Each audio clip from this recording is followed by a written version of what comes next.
Hello guys. Grabe, pagod na pagod ang lola nyo. At bukas balik trabaho na ako. And then magluluto ako ng hipon. Sarap, grabe, na-miss ko to. Ayan o. Diba? Tapos, nakabili din pala ako ng kaldero noong bakasyon namin. Kasi yung iba sira na. Ayan. Pakita ko sa inyo. Dali siyang masunog. Ayan. O ba kung kukuhan ko na to? Pero ito, yan, sira na. Nakikita niyo ba? Ito, kailangan ko palang bumili ng bago na to.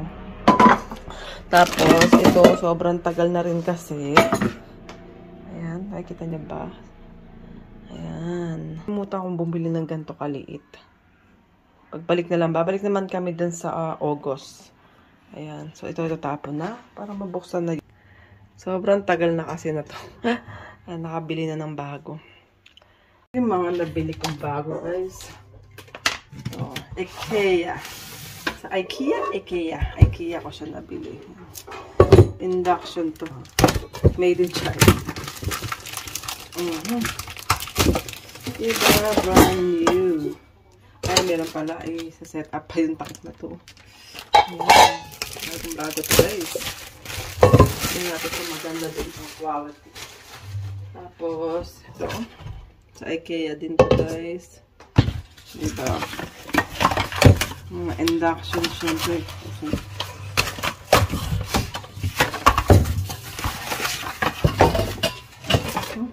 Tapos, yung medyo malaki.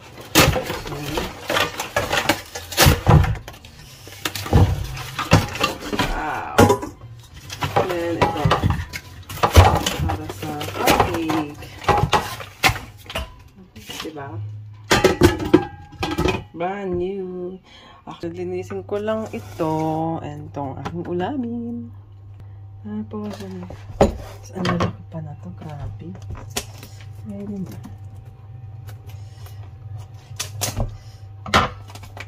20 to 30 pieces. Natin kung lahat na ito. So, lang kaya natin ang natin, guys. Wow. Yan yung lalaki. Oh. Ayan. Wow. Masarap na to.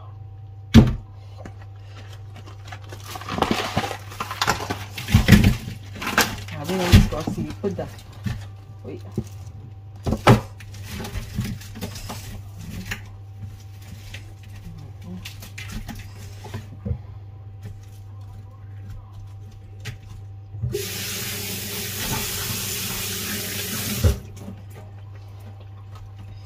Ito lang, guys.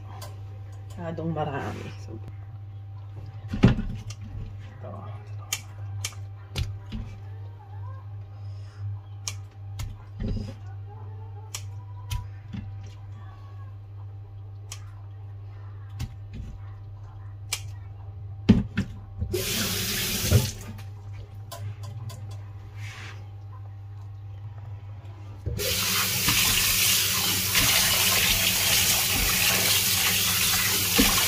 Okay.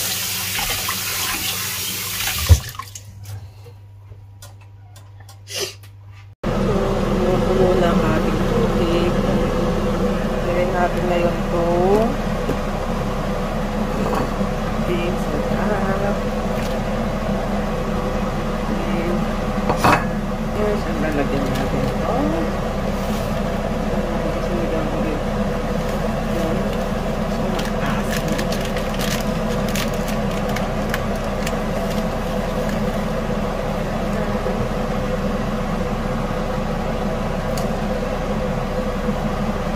Nandun siya, ha?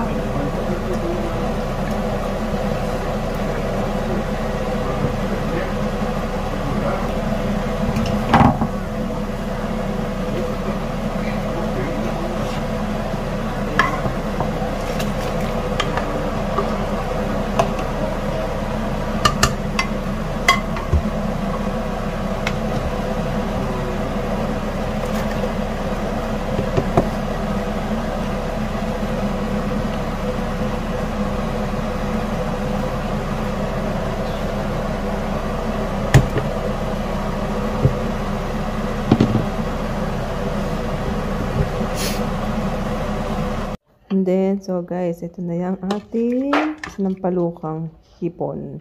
Ang lalaki, ang sarap na to guys. So yan, nangangasim ako. Tapos, syempre, nakabil kasi ako ng kalamansi. So, samantalahin ko na kalamansing may patis. Ayan guys, so diba? Ang sarap. Kain tayo guys.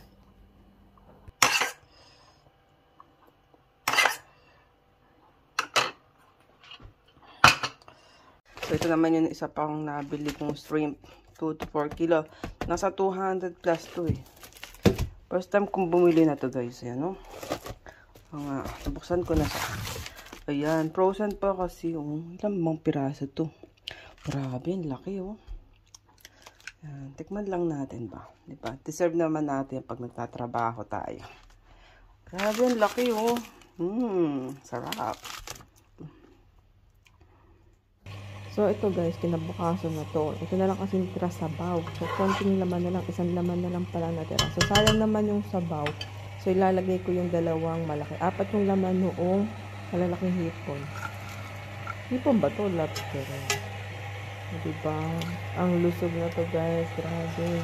Nasa 200 plus din na to. Yung 4 ang laman. So, luto ko to guys. Sayang kasi yung sabaw.